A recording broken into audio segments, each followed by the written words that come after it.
There's a certain kind of energy that just pulls people in.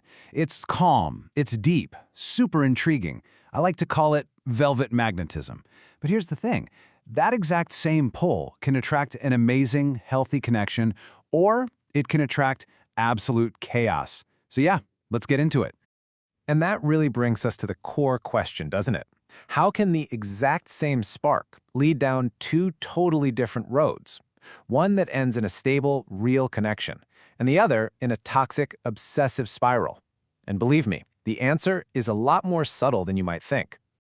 All right, so to really get this, we're going to run a little side-by-side simulation. Think of it like two parallel timelines. They both start with the exact same spark, but there's one tiny, crucial difference in how that magnetic energy is handled. Let's watch how this unfolds. So it all starts right here, phase 1, the first date. Now, in the healthy timeline, you're combining that natural mystery with real clarity. You just calmly say, hey, I take my time opening up. See, that creates healthy intrigue. But over on the toxic side, you just smile and say nothing.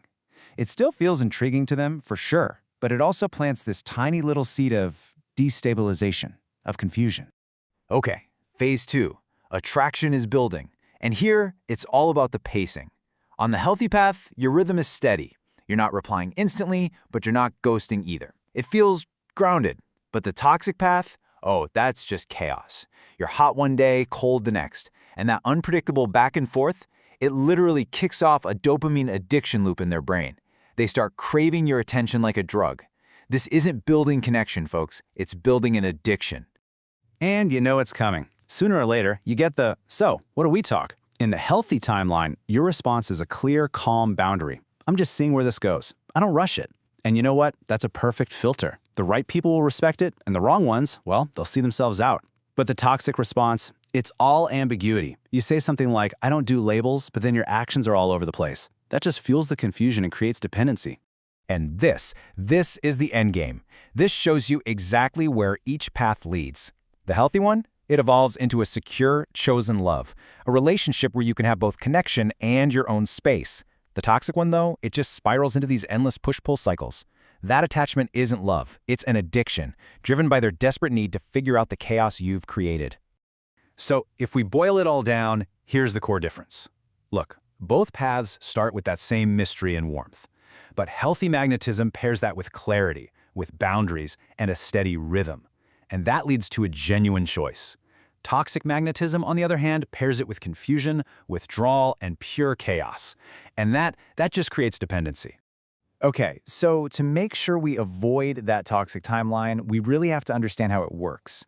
We need to break down the anatomy of an obsession, see exactly how a simple attraction can kind of curdle into a really dangerous fixation. And here it is, the downward spiral. It always starts with the spark that feels kind of flattering, right? They think you're different. But then it accelerates way too fast. Suddenly, they need more and more of your attention. They're overanalyzing every little thing you do. Their emotions escalate until they start trying to control you, and the whole thing just implodes. Now, I really want you to pay attention to stage 3, attention hunger. This is the big pivot point. When someone says something like, "Why do I feel addicted to talking to you?" Listen up. That's not a compliment. It means they've stopped regulating their own emotions and are now trying to use your attention as a mood stabilizer. That is a massive red flag. And then bam, we hit stage 5, emotional escalation. You've probably heard this one before. You make me feel crazy. This is a classic. What's happening is they're trying to force reality to match the fantasy they have of you in their head. Your calm, consistent boundaries suddenly feel like rejection to them, and they're literally trying to make you responsible for their emotional state. So here's the hidden formula, the toxic cocktail that fuels this whole mess. And this is so important. It's not actually all about you.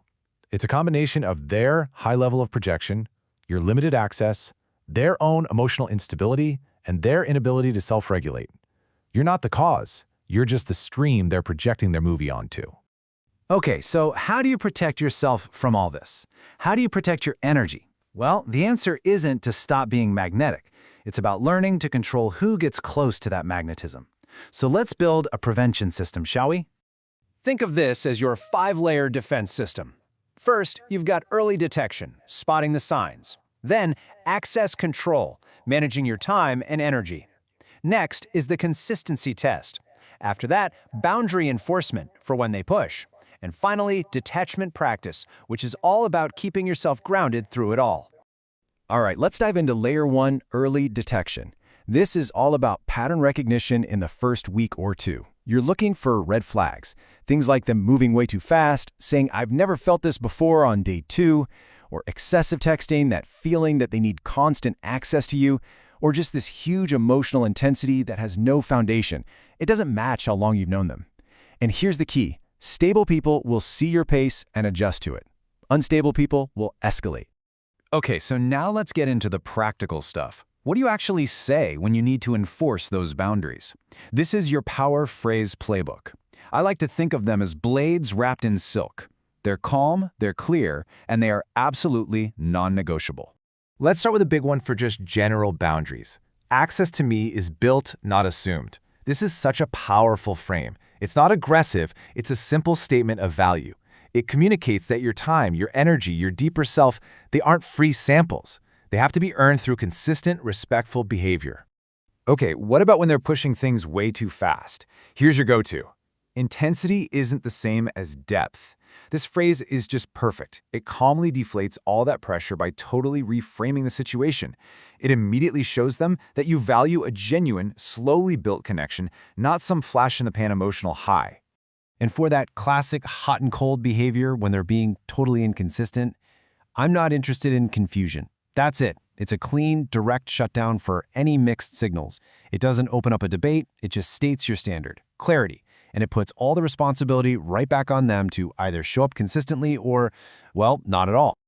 So what happens when you actually start using these tools, these phrases? Well, you start to change who's drawn to you, and maybe even more importantly, you change who decides to stay. So let's take a look at how this whole system acts like a filter for different personality types. This is so fascinating when you break it down. Look at how different people react. The anxious pursuer? They're going to be super attracted to your calm, but they'll just create instability. The avoidant? They'll feel safe because you don't chase them, but wow, is that a draining dynamic? Then you have the charismatic performer, who just sees you as a challenge to be won. But the grounded equal, they see your depth and your structure, and they don't see a game, they see a match for their own capacity. And that is the goal. And really, that brings us to the final velvet truth. Your magnetism, your energy, it's always going to attract attention. That's a given. But it's the structure, the boundaries, the clarity that you build around that energy that decides who gets to stay. So the real question isn't, how can I be more magnetic? You've already got that. The question is, how are you going to structure the magnetism you already have?